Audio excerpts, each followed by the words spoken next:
Hi everyone, welcome back to the Playable Streets channel. We have a great treat for you today. We have a conversation with the sonic heart of Playable Streets, sound designer and composer Cayn Borthwick. Cayn is an award-winning composer, multi-instrumentalist and musician, and also a sound designer and composer.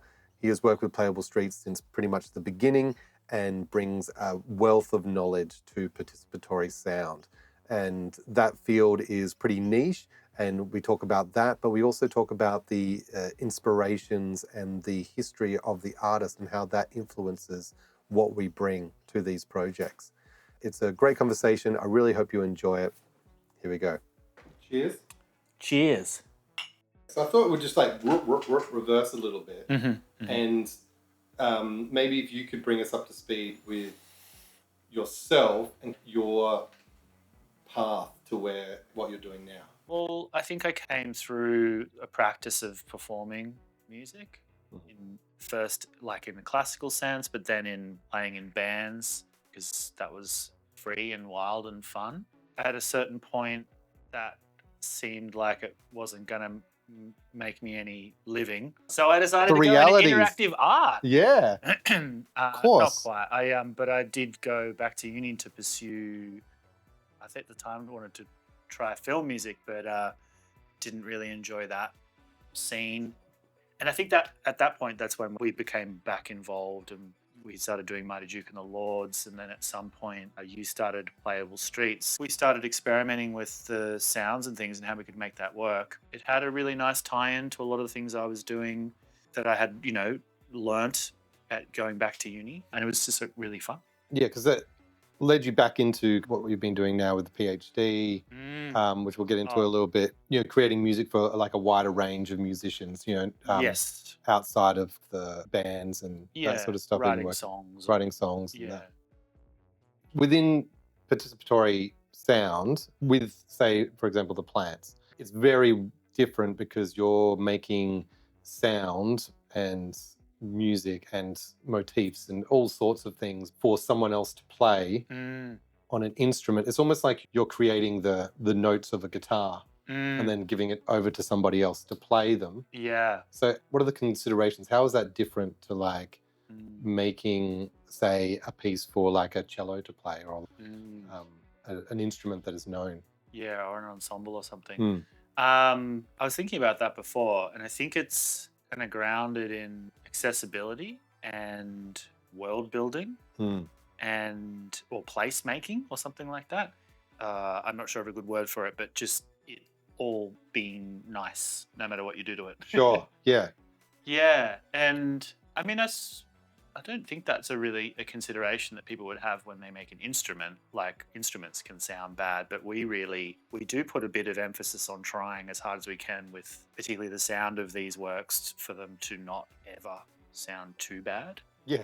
Yeah, it's an aesthetic choice, but at the same time, I know we've always gone back and forth with this, like, how do you do that, but also make it satisfying and have enough depth to be interesting for maybe people who do have a bit more of a background in music and play a lot more. Yeah, maybe it's more, I'm just thinking about this now, but it's more interactive with the audience, obviously. Like, they're really a part of that loop.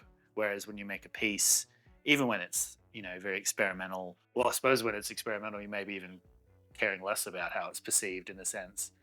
Yeah. With how the audience the challenge can be the point. Yeah. The dissonance can be the point. Totally, yeah, the challenge. I suppose it's performative, or the outcome is very much concerned with how it's experienced. Yeah. It's experiential. So, yeah, we're always thinking about that. I was thinking about this actually the other day too, in terms of like UX design as a field, such an interesting field, and neither of us are trained at all in that. But every time I butt up against it and I speak to people who work in that field, I realize how much we're constantly thinking about the user experience of all the works that we do. Right.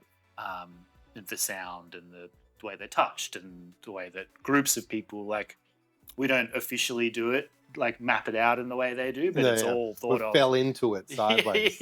Yeah. You've kind of talked about this audience loop then. So like, it is about putting a work out there, having the audience engage with it, utilizing that data or that, you know, that observation of that to then alter what you do next. Have you sort of seen the way that you compose for these works evolve over time? Definitely, it's not been linear. The very first version was like a plant piano, and it triggered one sound, and it was a harmonic series. And so it wasn't sort of super playable. I remember one as in it was playable, but you couldn't like get a song out of it. Yeah. Not to say that you can get a song out of any of them, but I think we went there, and that sort of was supposed to be sonically interesting. And then from there, we moved into try and make it something that someone could sort of play a song out of. And then the tech changed, and we got this kind of depth of touch thing. I'm thinking too granular here. I'm trying to think more, like zoom out a bit. No, but that is definitely part of it, right? So like both the hardware and the software changes would have, you know, impacted on definitely what you could actually even achieve sonically. Yeah. And there's still limitations. There's still things that you know. I think, like from a macro perspective, there's been these times when I'm find that I'm probably trying to think too far ahead and making some, you know, extravagant thing that when in reality, the simpleness, I'm always surprised by simpleness of the interaction that people enjoy. Yeah. And it's effective. Yeah. With this, you know, I hope for the day when we can move when we can get more complex. But at the moment, often I've found that we're always kind of paring back to the simpler versions of it. Although now I think we are starting to get to a point where we're really thinking about how the two sort of sounds and interactions work together so that you can actually play them. Yeah. I shouldn't say actually play them, because you can always play them, but just... No, I know what you mean. It's they work in concert with each other. They're working off of each other, the two sounds, rather than like the very original one where it'd be like all the sounds all the time. They would just play, they would overlap each other. Yes. And they would work maybe because they're in a pentatonic scale or because they're in a harmonic scale or something like that. Yeah, we rigged it so that it couldn't, it always sort of worked. You weren't getting any dissonance, but you weren't getting the complexity. But you're not playing Bach. You're not playing Bach. Yeah. Composing is almost not the right word. I don't know what the right word for what.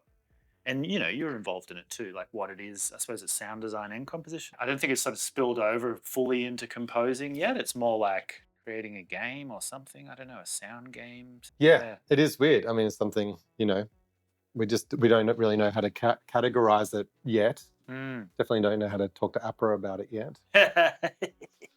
What do you think it is about music that, you know, really promotes this kind of pro-social, these connections, these interpersonal kind of bonds that happen? Like, it's obviously been attractive to you, you know, throughout your career, wanting to work with other people and musicians and things like that. So what do you think it is about music that lends itself to attracting people into those situations? I don't know. Yeah, right. It's some magic. It's a mystery. It's a mystery. Yeah. Is it just a magical thing of being able to make a sound and it sounds beautiful? I'm not articulating very well, but maybe that it is. Maybe it's just the act of creation. It's the act of it is, yeah. You know. It is. It's the act of making something, tickling all those neurons the endorphins. The endorphins. It's interesting too, because I wonder if it is the ephemeral nature of music. You know, say with like if you do a painting or a drawing, it's quite exposing. Like it's putting something that you've done in the visual realm that people can look at and look at again and maybe find critique with. But making a sound, it just kind of evaporates in the air and it disappears. I feel like there's something about... That's true. I think you're right, and it's because there's that, and there's also this, you know, full focus, not like intentional, but you just, when you get absorbed into a moment, you know, and it's like surfing. when you get up on a wave, you know, you just... People always say it like, I don't know what happened between the time when I got up and I got off.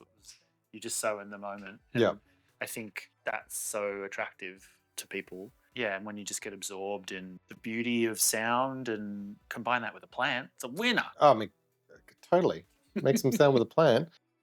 So the other element of the plants, we have like a live participatory performance, which is something, again, we're still trying to define what that is. But essentially it's a musical performance where there are musicians playing live and the audience is invited to take part in the sound that is being made. For that, you work with local musicians. When we say we went to Singapore and worked with the harpist, cellist, tabla player, Guzheng. In Melbourne, worked with harpist, augmented trumpet, synthesizers, percussion. How do you approach those 20-minute performances, and how do you approach that with another musician who's playing a different instrument? Done it in a couple of different ways.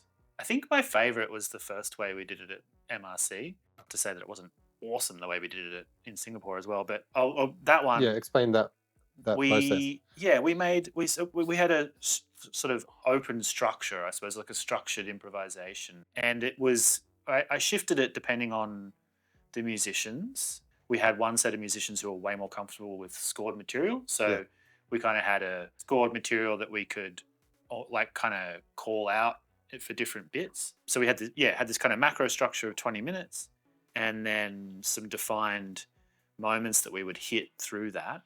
One of the other performers was just wanted to jam, so that just kind of turned into that. Yeah, I think also that was a really cool opportunity to wind in some of my other interests, like from my PhD research in sonification. So we kind of used some information about rainfall in that area where we're performing, like 100 years of rainfall, and kind of turn that into a chord structure that a lot of the music was kind of built around, or like the material that we composed with or free improvised with. Yeah, so we had those layers, so that sort of sonification stuff, the open structure. I mean, that was such a fun experience for me because it kind of was this melding of a bunch of different areas of interest for me. This like performative, almost like Philip Glass style plant player thing, and then the composed material with the sonification. And then we had, the end of it was designed to be able to pull the crowd up and just let it go nuts, and the audience could play the plants as well.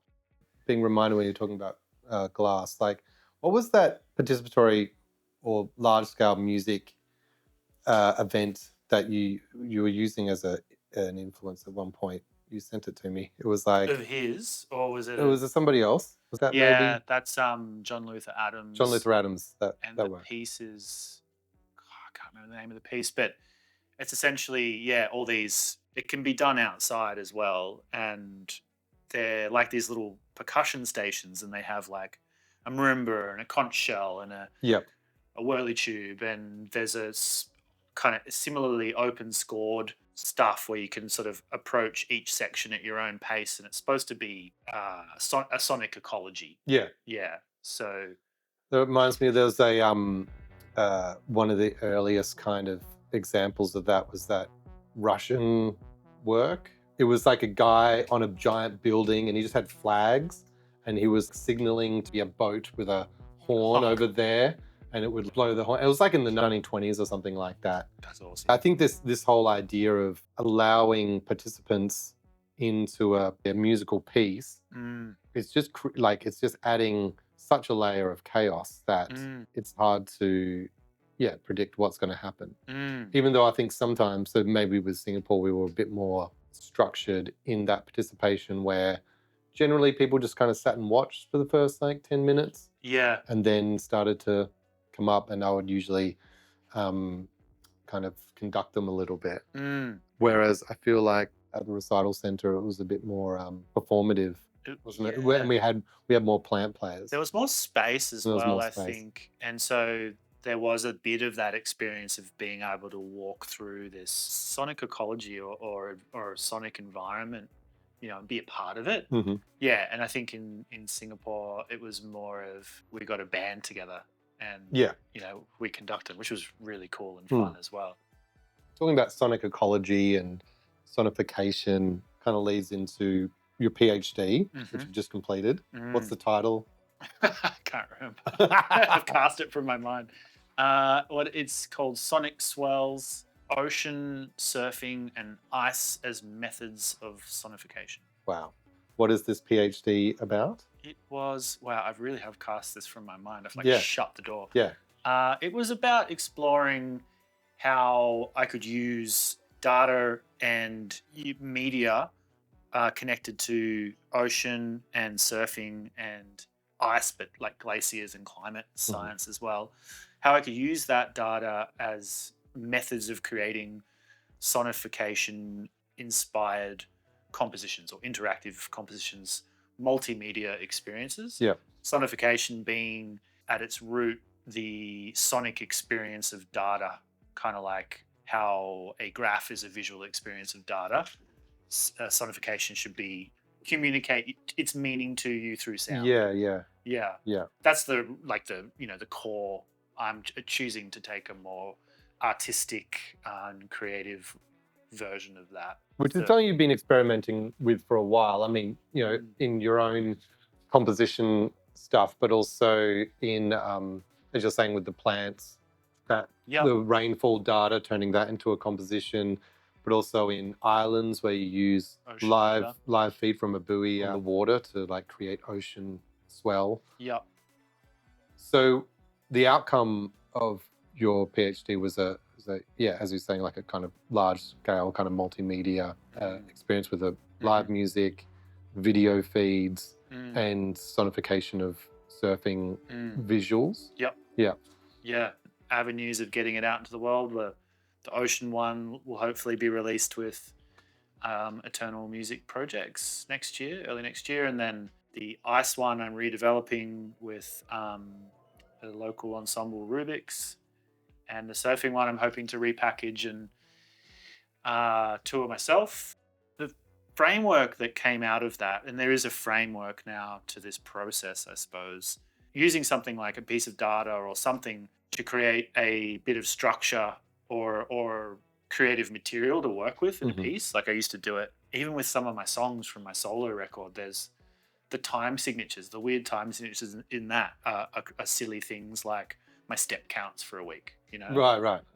Or there's one on particular called Burning, which is like the changing time signature and the chords are like my calories that I burnt for a few days in a row. Right. Sometimes I think about sonification as like being so massive, just being a broad.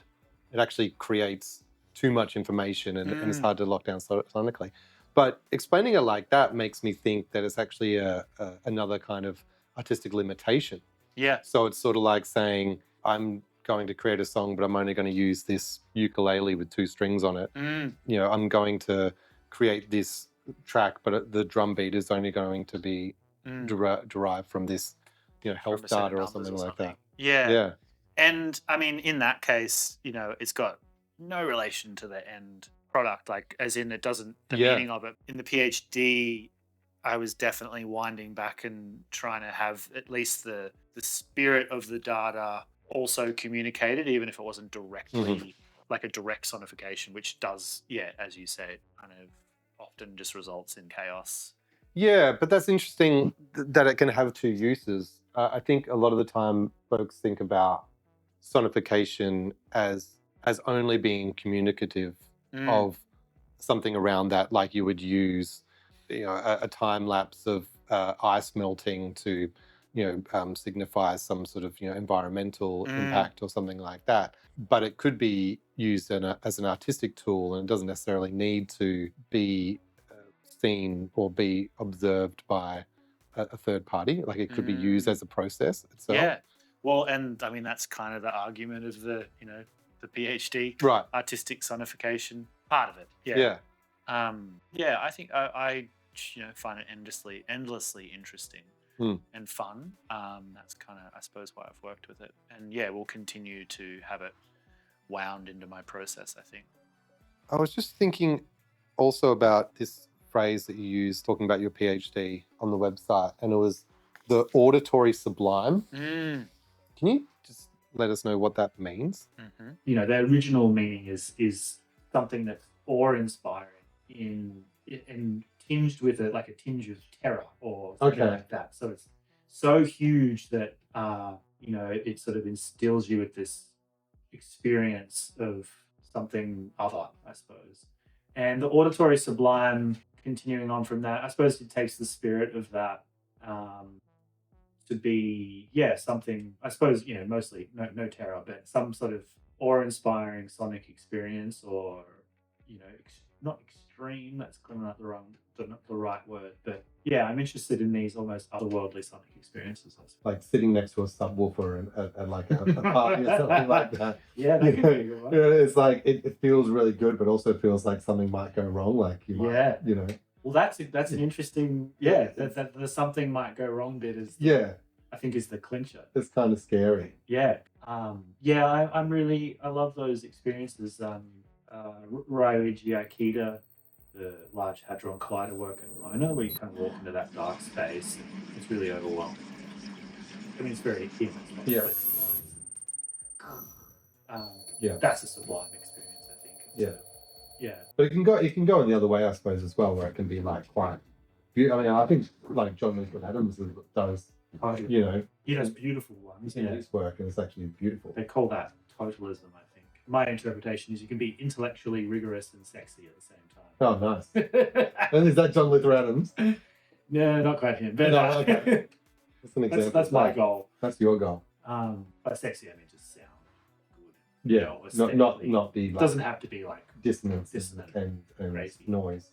How do you see, say, like your band work, or say like No Zoo, or your own solo stuff, and then composition? How do those two things influence what you do with Playable Streets? Yeah, that's a really interesting question, and one I've been grappling with a lot. I think in the past, I've really unconsciously kept a lot of this stuff really separate, being someone that I've always jumped between different paradigms and modalities and groups that are associated with those things.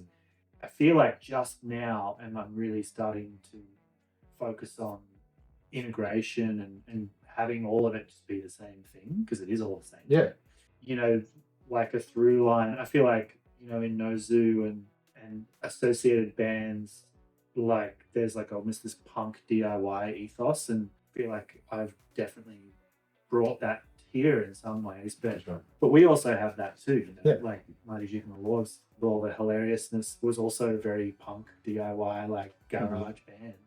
And Playable Streets is like you can see the tripod over there. It is DIY and wood, and it's got that approach of we just run in and grab stuff and try. Philosophically, that there's that bleed. Musically, there's probably, I'm not sure how they used to influence each other, but I'm really trying to just bring it all together. Well, that's the challenge, isn't it? It is. I feel like, I think always, more and more think about it like a funnel. Like there's like all these inputs that you kind of do in your life, and they all seem really random, but they all, come out through, like, you are the funnel. Yes. Like, they all come out through you. And so, you'll approach being in a band because you've done all this other random stuff, or you'll approach doing participatory sound design because you come from all these other things. Whereas if you came from a different place, you'd have a different view on things. Yeah, for sure. But the same with us, like, when we're making like the plants or whatever, it is very DIY. It's very like when we did the first one, it was just like whatever we could find, just put things together just to make it work. Yeah. And we weren't really necessarily that focused on the visual aspect of it. A lot of the time it was really about sound. I think, probably up until like the Triangle version, it was really just like, how can we make this sound better? Whereas if we were coming from a visual background, like design or architecture or something, we'd be thinking about the visuals first. Yeah. And then the sound next. I wonder if that would have, it'd be interesting sliding doors if it would have gotten off the ground as quickly, because there's that, I think there's that saying, at least in film, and I think it's true though for lots of things. You can get away with bad or dodgy visuals. Yeah, right. But you can't sound bad. Yeah. You just can't get past that. That is true, but the counterfactual to that is that if you want to sell a work to someone, say like a presenter, and you email them with a photo, that photo's got to look good. Unfortunately, you can't take photos of really good sound. Yeah. But I think a testament to the plants going for so long is that the experience was good because it sounded Yeah. good. Like, I think if Also, it's a cool experience. it's cool. The other element to it as well is because the work is facilitated. Mm. And you've facilitated it. You know that you have to listen to these sounds for like maybe 6 hours at a stretch. Yeah. You know, at a time. Intense. It's intense. So, you know, and that's what I've always thought about, like, you know, whether you're on stage and using a prompt, having someone make something for the person using it, and also that person having experienced it, is so much better because they're going to be thinking about that user. So, you know, you having played the plants and being in bands and knowing what things should sound like, it really feeds into that experience. Whereas if you were just kind of making something and then going away, you know, you wouldn't have that. Yeah. And also like iterating. So like, you know, almost 8 years of iterating on a thing. Yeah. You're actually going to, the evolution's going to be really strong. Has there been things that you've learned from watching people interact with this work? Oh, 100%. Multiple things. Not directly in relation to sound, but I think the big one was the depth of touch, or just being able to control that. That was about almost like gaming people so that they approach the plant with like a bit of respect and you know, or like a bit of care. I think that was a big shift in how, when we got that, then people would get a sort of, oh wow. But yeah, I mean, the other one, it sounds like a negative, but it's not, is just, I feel like I've constantly overthought the interaction. Constant. And I'm always being like, oh, people just want to touch it. And so it just needs to be magic. And there is depth beyond that if you can take the time to explore it. But it's just so important for that first bit to, you know, for there to be excitement. Yeah, that's been interesting. I think you and I were having a bit of push and pull trying to figure out, like, you're coming from the production selling it side and also the experience side of, you like, make it warmer, make it nicer. And I'm like, it's fucking ice. It needs to be like frozen. Sharp. And so we're trying to figure out how to make that work. You know, like which is interesting. It's the tension because, like, exactly. You know, I'm constantly trying to iron it out a little bit. Yeah. But at the same time, I want there to be an edge because there's no point if it's just all soft edges. It's boring. But it's hard because it's a community work too, and I think that happens with the plants. Like we're doing that right now, trying to figure out. Yeah, we make all these sounds, and you get them into the units, and they sound different in the boxes, and the playback on the pies sound different. We're trying to iron out the harsh stuff, but we don't want to get rid of all of it because it's the same thing. You want it to have character and life. It's also the audience too, because we're creating work for a like general audience is beyond that. It's like it's the uncurated audience. It's people who don't even know what this thing is, and that they're even going to have an artistic experience or musical experience. And so you do want that first experience, whatever it is, to be inviting and welcoming and stuff. But if we were creating this for like musos or even us, and we were going to be playing them, we would probably want more edge, more grit, more of that auditory sublime. Yeah, and probably more complex experiences too. I mean, you know, we've just got one now that has a slightly more complex thing to it, which I think is really awesome. Where you touch one plant and it, depending on how deep you go, you sort of get a faster arpeggiation. So if it's like really fast here and it's slower in there. But when you're not touching that one, this just makes a sustained tone. But then when you touch this one, it turns this into a looping chordal chunky thing. And so you can actually, you know, we're not doing that very often, which I think, you know, we'll probably hide those Easter eggs in there more. But we used to put lots of that stuff in, but every time it's sort of, you just sort of playing this game of it being confusing. You don't want it to be confusing, you want it to be fun. Well, this is something that comes up a lot in the workshops that we run with the plants. No one has mastered this instrument before because it's very new, and we're basically the only ones that have it. I mean, there's ways of recreating this instrument pretty easily, but what we've spent our time on is developing the sounds and developing the software and the participant experience. You know, it is pretty unique, and the great thing about it is that everyone is on this level playing field. So, you know, whilst you might have some musical knowledge that might help you get to that next level quicker, you know, everyone's kind of in the same place. But I could totally see in another 8 years, if people have had more time to play and engage with it, you know, some places we are going back multiple times and people are having more experience with it, that maybe we could kind of like have these level up modes, you know, where it's like, you know, do you want to go on the basic mode or, you know, do you want to go on the sort of hardcore, you know, the Wolfenstein 3D with the all the bruises on the face mode? Well, I think too, I feel like the technology is really stable now, and maybe we'll be able to find ways, like, you know, UX ways of having an automatic level up. Like when you interact with it, you'll just, you know, you learn it, and as you learn it, I think it's an experience design thing where if we could build the complexity in a way that's natural to develop, like really quickly learning an instrument or something, that would be really cool.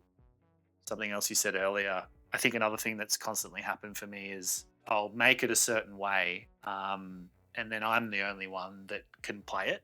You know, and then because you know, I know exactly how it works, and I'm like, just woo, woo, woo, and then but you've got to just hold your tongue and just be like, I saw that before where you were like, no, just touch the plant just a little bit further back. It's like that doesn't. Then you can get the slow arpeggiator. That's not, if you can't figure it out yourself, then there's no point. Which is hard. It is interesting too, because I think one of the strengths of this, and also with the participatory music work, is that it straddles two worlds which never intersect, which is art music and contemporary sound design, sound art, and work for families and children. Yes. It's super weird, you know, when you've got, like we did in Singapore, where you'd have a 8-year-old playing on the plants with you, and then there'd be, you know, a concert harpist also playing, and then a bunch of other folks also playing on the floor. And you couldn't find two more disparate groups that you're trying to interest in some way to actually connect with the work. Instead of having two modes, one for like the art music mode and one for like kids, that is very plinky plonky kind of what you would imagine would be in an interactive kids thing. We've kept it more in that strange art music kind of world, which I think is great. Or semi-integrated, I think. I like that we haven't tried to just, Right, it's not like chopsticks on cymbals. Yes. It's not quite that big, Nothing wrong with chopsticks. Not distant chopsticks on cymbals. So just wrapping up, what are you working on besides Playable Streets stuff right now?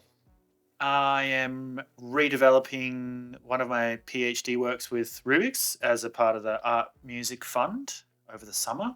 Oh, yes. Congratulations. Thank you. Art Music Fund. It's called Cryo Swell. And not sure, it might feature a kind of steampunk organ version of Cold Voice that they're performing on and around. And I've got a record to put out of my solo project that will hopefully happen early next year. Great. Awesome. As an artist, what is your biggest hurdle to making new things? Time and money. Yeah. I am definitely the type of person that I'm just interested in everything, and I'll try everything, and I think I can do everything. So I'm like a bowerbird, just getting distracted by other people's work. And I'm really trying to focus on putting everything through like a value lens and being like, it's really fulfilling and happy making. And once figuring those things out, then it's just applying them. What's something you're listening to right now? Moyne.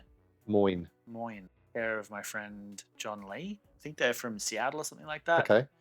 Instrumental with, I think the instrumental with sampled vocals are really cool. Okay, great. Check it out. Any advice for musicians or composers who want to explore participatory work? Meet really awesome people that do cool shit and just work with them.